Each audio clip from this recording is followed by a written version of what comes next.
Welcome to the Biz Gone Social podcast. We help entrepreneurs navigate how to get known, get customers, and get the edge over their competition. Here is your host, Lorraine Duncan.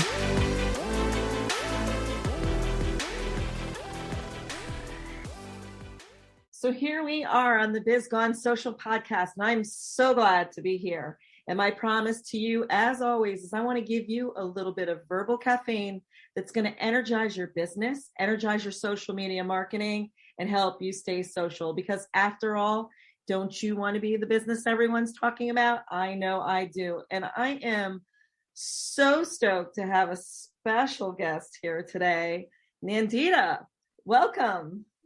Thank you, Lorraine. Thank you so much for having me on this podcast. I am very excited to speak to you about my business, and let's do it.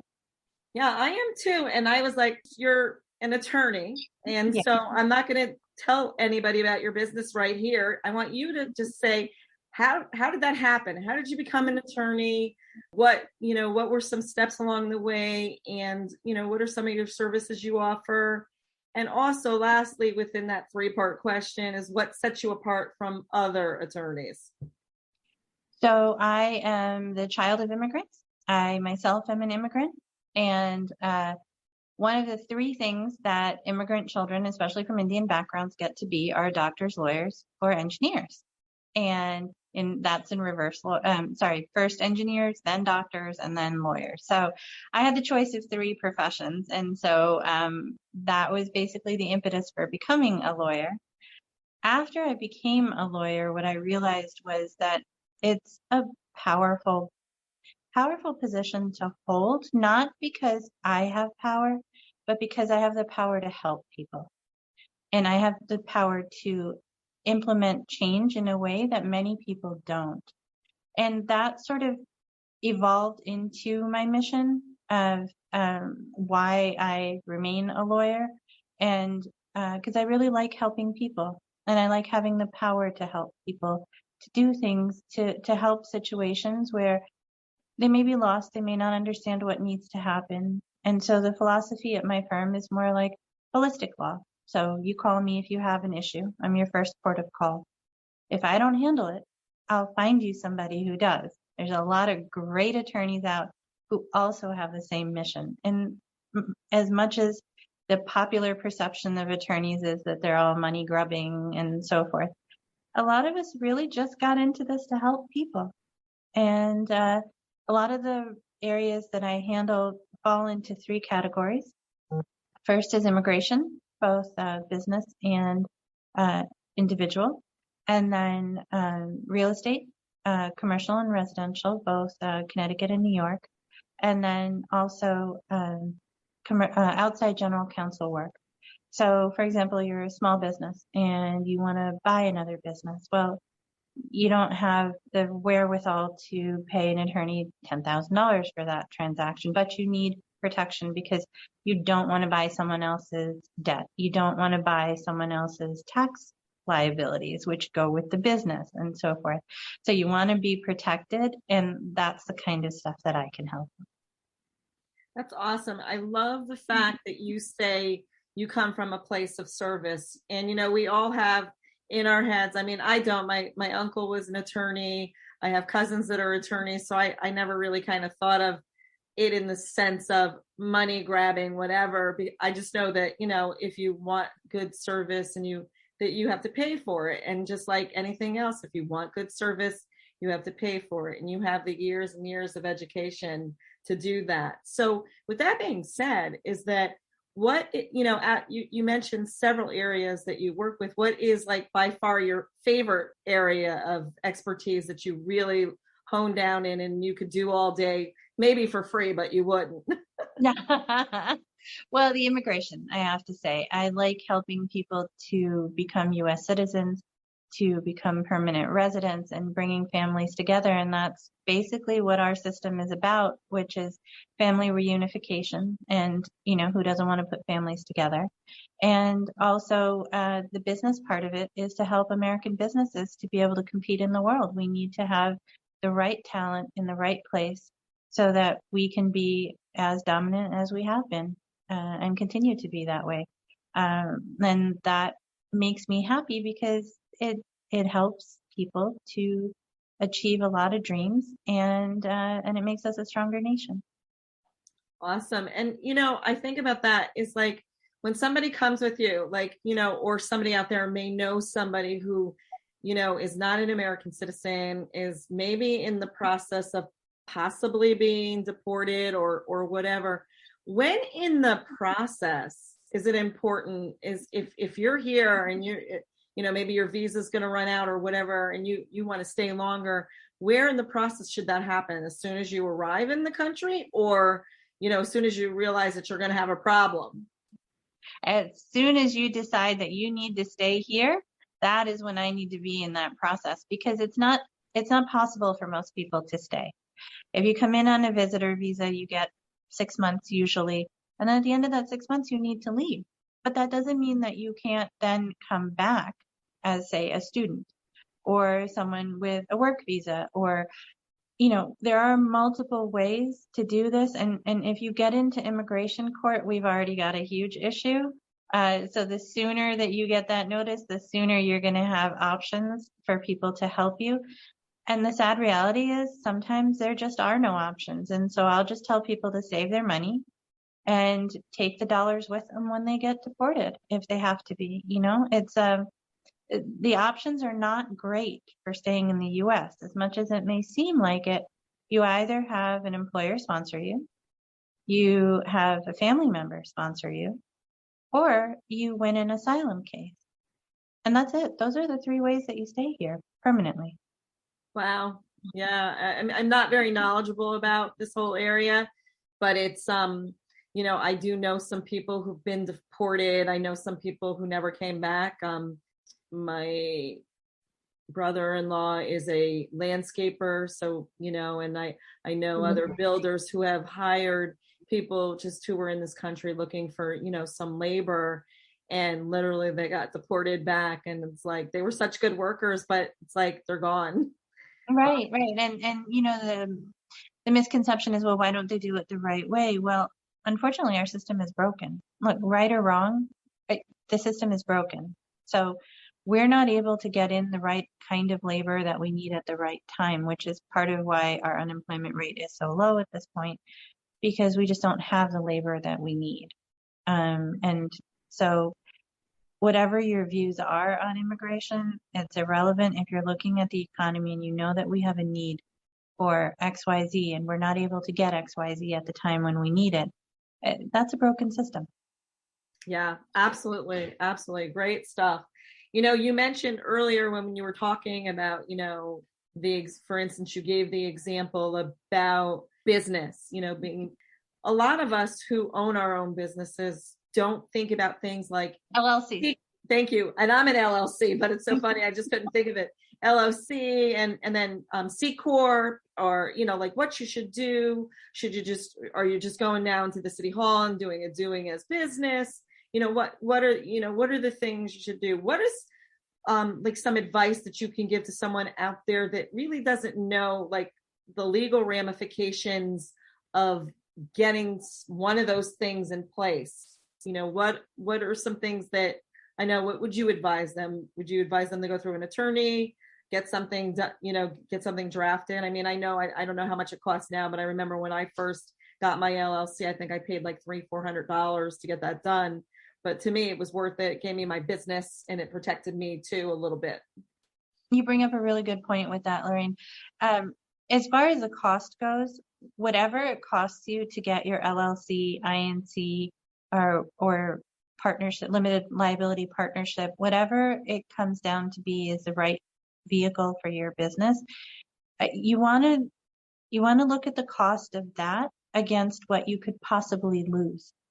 If you don't have the right vehicle for your business, you will lose out on tax issues. You will lose out on liability. Let's just say you don't have an LLC and you set up a business and somebody slips and falls. Well, now your house is up for grabs, because if they have a lawsuit against you and it's you personally, then you got a problem. And so there are very simple and easy ways that you can be helped and protected. And the other thing that I would say is once you do set up your business and you go through an attorney, revisit with your attorney every 3 or 4 years at least and sit down and say, hey, this is where I am. My business has grown. And do you suggest that this is still the best way for me to structure my business? Because if your business grows enough, maybe the LLC is no longer good for you. Maybe you need to have an INC. And if all of this sounds like Greek to you, then you really need to come in and talk to an attorney. Absolutely. And there's so many other things too, names, services, products. There's so many things that you need to have a attorney for. I mean, I've always been an attorney gal. So meaning that I don't know what I don't know, meaning I'm not an expert at law. So it's like, and I'm not going to, I always tell people, like when I'm talking about people who own their own businesses, well, do you think that I should do this? And I'm like, that's an attorney question. That's not a question for me. And I know it's like, I remember at the point where my husband was in his business, he's a plumbing contractor. He was an LLC and he moved to a C Corp and it was the right way to go. And it was like, it makes it, if you have somebody advising you and somebody on your side that only thinks about, because really the gain is only making us happy. So they get more, so you get more work from us. And, and who knows down the line, sometime in your life, or I hate to say this because I hate even to verbalize this, but sometime in your life, you are going to have some kind of tax problem or something that's going to pop up. So you need to really make sure that you have a good attorney. I like to talk about some fun stuff. And I like to talk about, maybe a month ago or 2 months ago, I heard you speak at something that we're involved in on motorcycle moments. And it's a fascinating, just the topic itself, motorcycle moments. I just love it, and so I think it's important because it tells a little story in itself. Can you share a little bit about first of all, what a motorcycle moment is and what your motorcycle moment was? Sure. Thank you so much for bringing that up, Lauren.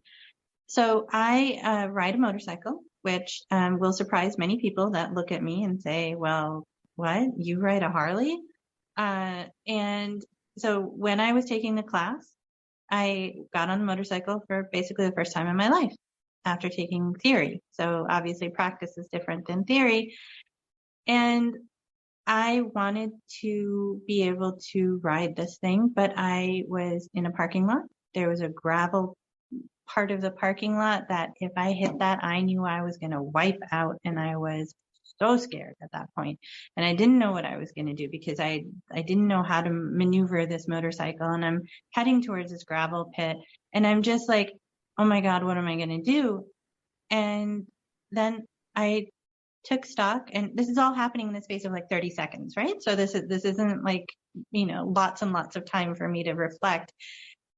And then I got calm, and my motorcycle moment for me was, I control my destiny. I control where I go.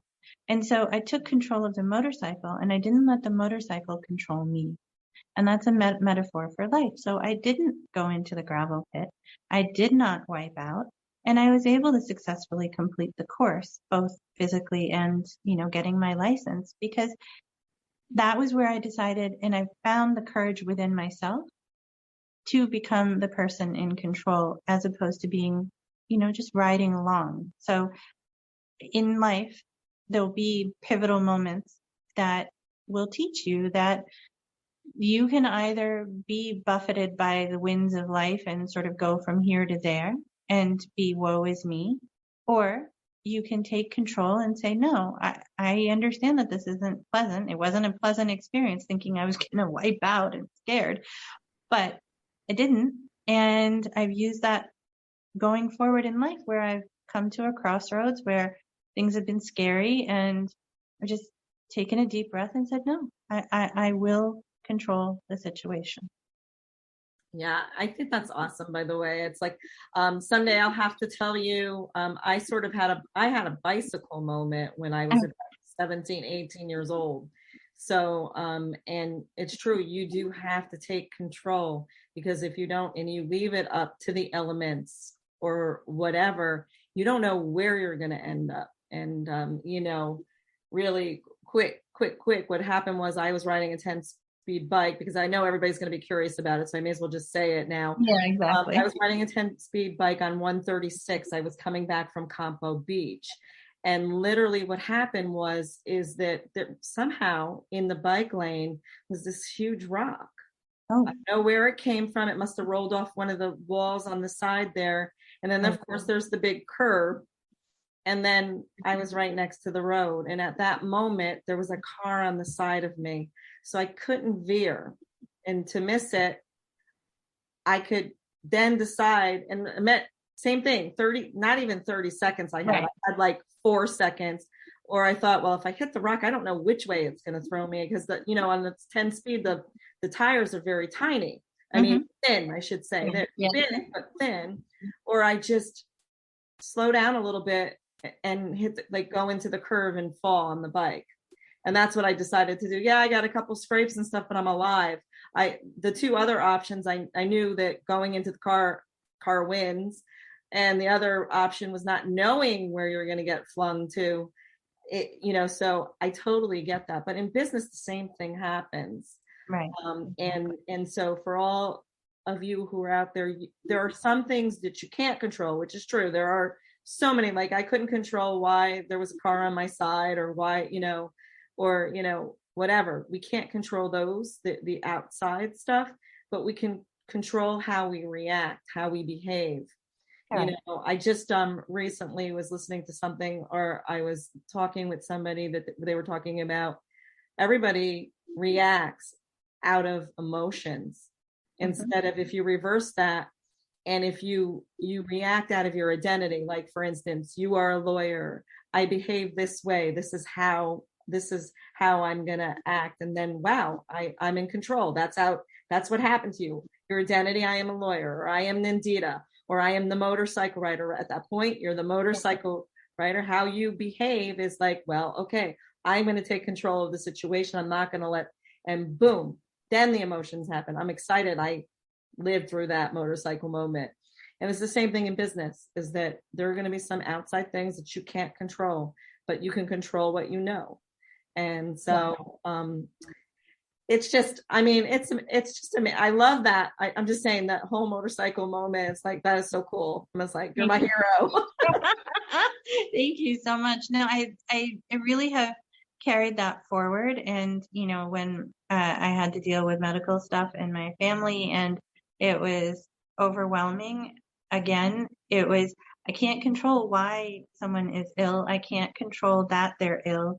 I cannot control what the end result is going to be, but I can darn well control how I react to what needs to be done and how to do it. And in business, if you're the person who is going to be the head of that enterprise, well, then you got to figure out how you react. Is it good for your employees? Is it bad for your employees? Is it good for your business? Is it bad for your business? And what will you do to save your business? Absolutely. And, because we're talking to business owners out there, if there was, and you're a business owner, you're in business for yourself, if you don't make money, you don't eat, and the same with me. If I don't make money, I don't eat, so it's like, so here's the thing. What is probably the best piece of advice? And by the way, your motorcycle moment is a really great piece of advice, but what is another piece of advice that you could advise to someone who, is really struggling in their business, and they really need a little nudge? What would you say to them? I would say find where you need help. Where is a bottleneck in your business? And even if you have to dig deep to be able to get the help to get you past that bottleneck, do it. If it means that you need to hire someone to answer your phones, even though you may be in the hole right now, if that person answering the phones gives you an extra 2 hours to accomplish what you need to do as the business owner, you will reap the rewards of that. If it's the fact that you're completely burnt out, well, you know what? you're already losing money. You're not going to gain energy or hours by forcing yourself to work longer hours. So maybe cut down on your hours, maybe take a break. And yes, I know what this means. I am a solo. I do, as Lorraine said, we eat what we kill, but you cannot run your business if you're not able to give your all to your business. And if you're not able to give your, pandemic has been horrible for all of us. Everybody is sort of on their last leg of patience, of energy, of whatever. Be kind to yourself. It's okay. You don't have to be king of the world every single day, but you'll get there. Absolutely. And you say something really important is that take care of yourself. Because the thing is that you're no good to your customer if you're not taking care of yourself. Yeah. So, and I think that's really important. There was a chiropractor that was in one of my BNI groups that always used to say, take care of your body now so it takes care of you later. And it's as silly as that, but that's exactly what he said it's his tagline at the end of every commercial he ever gave, the 30-second commercial ever gave. And I still, I say it all the time. I remember it. And it just, because it's so true. If you don't take care of yourself now, later on, you're going to be in a whole mess. So, yeah, 100%. I totally agree with him. And, I garden, I eat what I grow. I don't really meditate because I don't like the quiet spaces, but I'll go riding. And part of my riding is my Zen, in my sort of Zen space, is because I have to pay attention to the road. I can't think about the email that's unanswered or the phone call that's unanswered or whatever. But then I come back to whatever I need to do with a much clearer mind. So I'm able to accomplish what needs to get done. So it's okay to take care of yourself. It's not an indulgence. It's a necessity. Yes, absolutely. Thank you so much. I want to ask you one question because we always talk about the fun stuff, the positive stuff in business, and there's reality too. And I love all my guests when they come on to say one challenge that they had in doing their business and how they overcame it. I would, if you feel comfortable in sharing that, I would love you to share it. Sure. So, honestly, this is the fourth iteration of my business. I started, the .com bust came along, and that killed my business. And then I had to reinvent myself. And then the 2008 collapse came along, and then I had to reinvent myself. And then my paralegal, who was my sister, got ill, and then my business went down the tubes, and I had to reinvent myself. And so now we're on the fourth iteration of me inventing myself, because there was some other stuff that happened. So never give up. And if you have a vision of what you want your business to be, if you don't succeed the first time, keep doing it. It will succeed in the end, because maybe that formula wasn't the right formula to get you to the point where you want to be. Maybe it's the next formula. Maybe it's the next formula. But don't give up. Oh, that's awesome. Awesome advice. Don't give up. And so if you resonated with somebody today, and you're out there and you really need help, Nandia is the person for you. So Nandia, how would somebody get a hold of you if they needed to contact you? Call me. The phone number is 203-576-9211. And the email here is, for me, is Nandita. So that's my name, Nandita @LawNPR. So it's LAW, NPR, like National Public Radio.com. One of those two will get you right to me. Thank you. And thank you so much for being a guest on my show.